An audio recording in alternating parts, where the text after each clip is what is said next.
E aí, pessoal, dando continuidade, conforme prometido, vamos fazer o top dos 5 ataques mais usados, tanto por hacker como golpistas e vice-versa. Hackers que eu falo chapéu preto, aqueles que são os vilões. Em primeiro lugar, eu vou dar foco ao spoofing.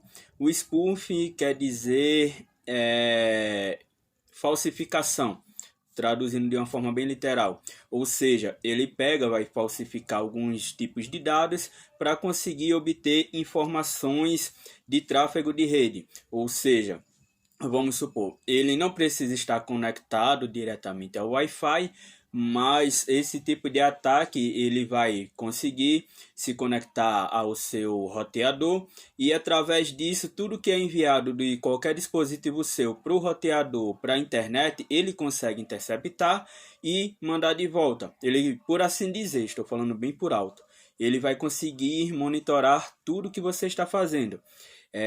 De uma forma praticamente imperceptível. Por exemplo, uma contramedida que você poderia usar é pegar seu roteador, se tiver algum conhecimento, é claro, desativar um comando, o warp. O warp ele é usado, o warp spoof ele é usado muito para fazer isso. Tem outras técnicas, é claro, mas o warp spoof ele é mais comum, digamos assim. E, repito, é quase imperceptível.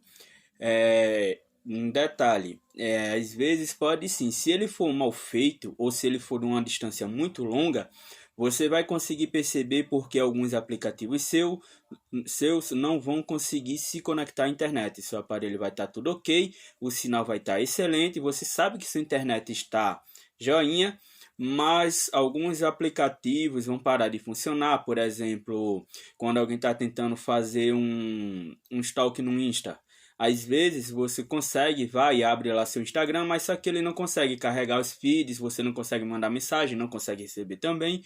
Ou se não for você, aquela pessoa lá que está sendo vítima e ela também não sabe. Ela não consegue ter aquela estabilidade. O aplicativo vai estar conectado, mas ele vai dar falha, não vai atualizar rios, praticamente nada. Não só no Instagram, no Facebook também. Alguns aplicativos você não vai conseguir fazer o login, por mais que esteja certo. É um detalhe. Quando eu falo login, que geralmente eles não conseguem captar. Conseguem, mas não estão com tanta facilidade aqueles logins salvos e automáticos. Tem como sim, mas nem sempre. Vamos para o próximo ataque.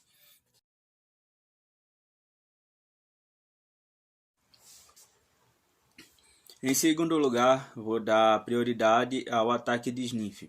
É um pouco parecido, não quer dizer que seja a mesma coisa. Veja bem, o spoofing ele vai falsificar aqueles dados, né? Ele faz isso de uma forma bem resumida. O sniff, ele traduzido para o português é o farejador.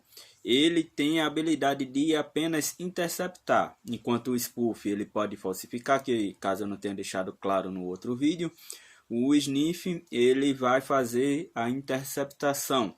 Existem alguns programas, foco mais em sistemas wireless. Por exemplo, não sei se vocês já ouviram falar, mas tem o Wireshark, que é um programa que ele é apropriado para fazer interceptação de dados de redes Wi-Fi. Não vou dar mais detalhes como ele funciona, mas só que ele vai fazer isso. Ele vai pegar todo aquele pacote de dados do jeito que estiver, né? Diferente do spoof, que ele vai falsificar, ele vai tipo ser mais também parecido um pouco com o Mendemiro, que também vou falar aqui. Ele vai pegar, vai se passar por aquela pessoa, ou seja, o spoof ele se passa pelo roteador. Já o sniff não, ele só coleta os dados. Ou seja, o spoof ele vai lhe enganar, ele vai fingir que é o roteador e para o roteador vai fingir que é você. Já o sniff ele só vai pegar os dados sem que você perceba. É como se fosse aquele famoso vizinho bisbilhoteiro que vai estar de olho em tudo que você faz, no passo a passo. Entenderam? Essa é uma pequena diferença. Espero ter sido claro. E vamos para o próximo ataque. Contramedida. contra o sniff, ele é um pouquinho mais complexo de se falar. Não é que seja tão complexo, mas como ele também é imperceptível, assim como o spoof, o sniff, por isso eu vou também deixar para falar da contramedida deles em um vídeo separado, tá certo? Vamos para o próximo vídeo.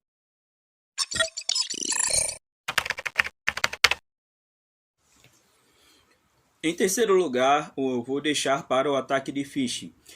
Ele é semelhante aos outros, é como se fosse um mix dos outros dois e com algumas coisas a mais.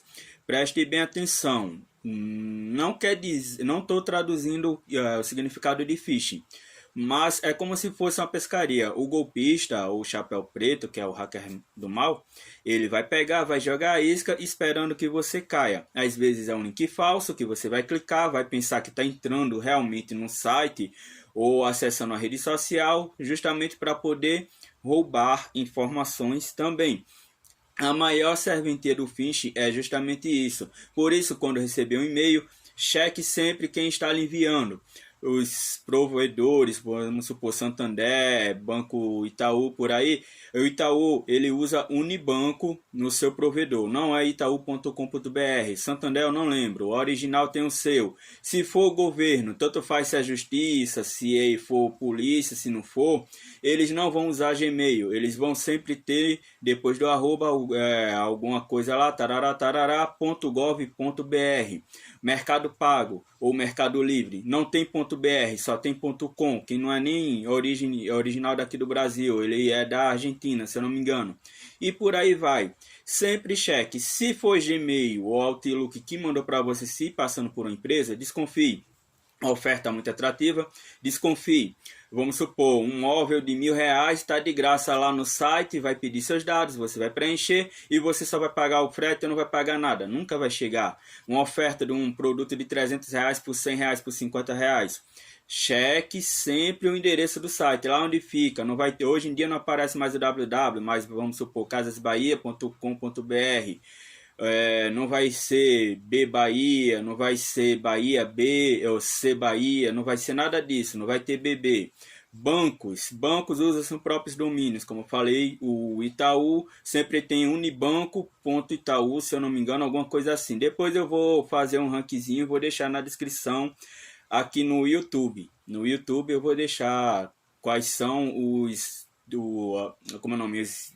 remetentes originais dessas instituições.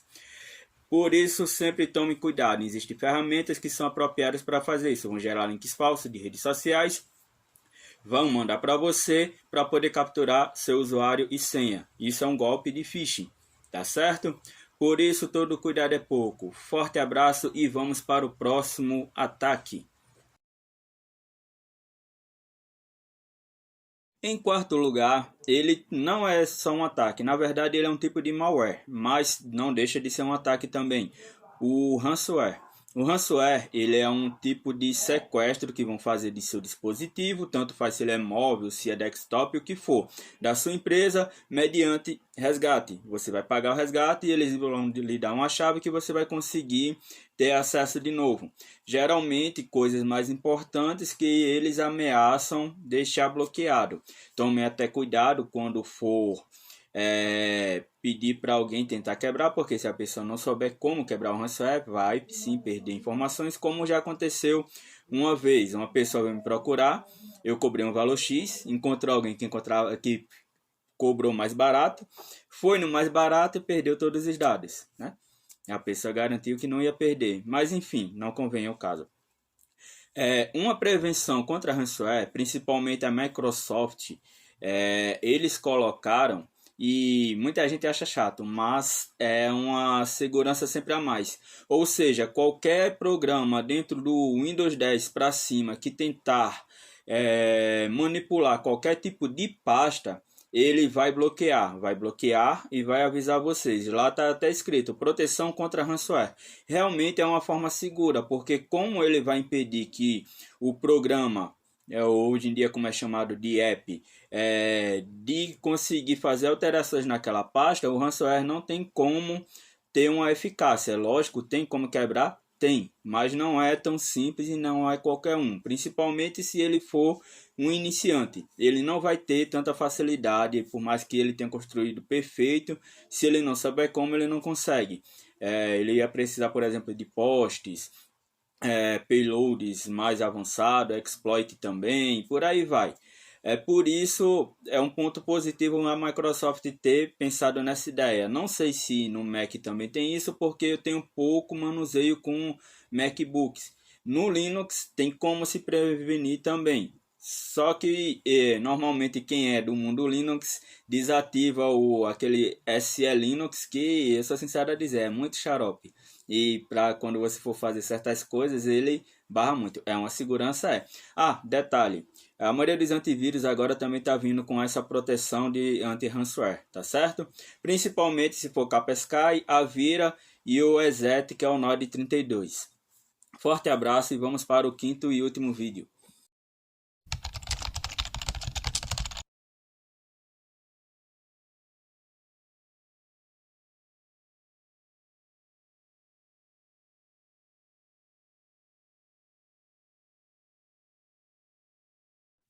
E em quinto e último lugar, deixei para o ataque Man in the Middle. Traduzindo literalmente quer dizer homem no meio. Ele com exceção do ransomware, ele é como se fosse a junção de todos os outros ataques que eu falei num ataque só. Que tem como eu falei que tinha como fazer um mix, esse mix praticamente é o Man in the Middle. Ou seja, de uma forma bem mais eficiente, ele vai fazer uma falsificação daquele site ou app ou rede social em tempo real. Ele vai monitorar os tráfegos que está enviando, ou seja, como se disse, é homem no meio, ele vai ser como se fosse intermediário. Você vai dizer que a senha é abacaxi, ele vai pegar, vai ver como você escreve o nome abacaxi, como você pronuncia abacaxi e vai transmitir para o site ou para a rede social. Aí a rede social vai dizer, não, tá correto realmente a pessoa. Ele vai pegar e vai jogar de volta para você, dizendo que tá correto. Vai deixar você navegar à vontade. Mas as informações que ele quiser, ele consegue extrair com muita facilidade. E quase sempre é imperceptível. Antigamente era muito mais fácil, porque não existia tanto app, né? Lá pelos meados de 2008, 2009, 2010, era mais site e o site ele ficava de uma forma bem estranha, bem grotesca. Hoje em dia não. Ele vai pegar o site de verdade e vai apenas observar o que você está escrevendo, para ver se você não escreveu nada correto, ou se você não escreveu nada errado e nem quis disfarçar. E repito, é quase imperceptível também. Diferente do sniffer ou do spoof, que se fizer de mau jeito, você consegue perceber porque aquele app não vai funcionar normalmente. Ele vai funcionar assim, no Man in the Middle, ele vai funcionar totalmente normal, sem aparentar nada. E é lógico, né, que para fazer um Man in the Middle, a pessoa tem que entender bem das coisas, não é qualquer iniciante ou amador que consegue fazer. Conseguir, pode até conseguir, mas não vai saber com o que está recebendo nem como controlar muito bem, né? Diferente dos outros, tá certo? Por hoje eu encerro essa série e vamos para os próximos vídeos e conteúdos que eu falei, principalmente os vídeos que eu vou falar sobre contramedidas sobre estes e outros ataques, tá certo? Forte abraço e vamos para o próximo vídeo.